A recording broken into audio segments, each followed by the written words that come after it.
Au moment où l'État révise sa stratégie sur l'hydrogène, je veux d'abord réaffirmer que Auvergne-Rhône-Alpes est la grande région de l'hydrogène et que nous comptons bien le rester. Je le dis parce que c'est une réalité d'abord économique et industrielle. Nous concentrons sur notre territoire d'Auvergne-Rhône-Alpes 30% des acteurs qui font depuis l'élaboration jusqu'à l'utilisation, avec notamment les utilisations industrielles ou de mobilité. Ce ne sont pas moins de 285 entreprises qui sont installées sur notre territoire, avec des grands noms que nous connaissons, autour de GCK par exemple sur le rétrofit, ou encore Symbio sur les piles à combustible.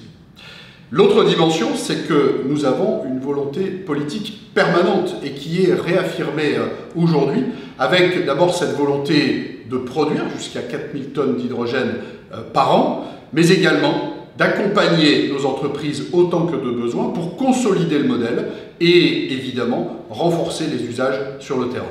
La stratégie de l'État en matière d'hydrogène est, me semble-t-il, aujourd'hui très insuffisante.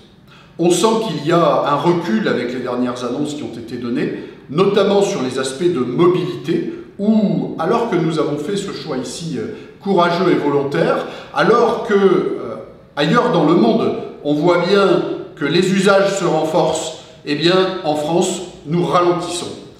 C'est fort dommageable. Fort dommageable d'abord pour notre industrie, mais in fine, pour les usages dont on sait bien que l'hydrogène est une véritable réponse de la manière de décarboner nos mobilités et notre industrie. Nous avons fait le choix, dès 2020, d'être très actifs avec le déploiement de nombreux véhicules sur le territoire et d'accompagner ces véhicules avec des stations de distribution d'hydrogène.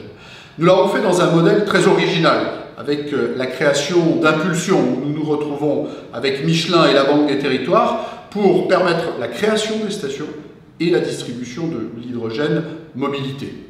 Nous avons déployé un parc qui compte aujourd'hui 7 stations et nous en aurons d'ici la fin de l'année 2025 12 qui seront actives sur notre territoire, ce qui donne la possibilité à un titulaire d'un véhicule d'être en capacité d'aller de station en station sans aucune difficulté de réapprovisionnement.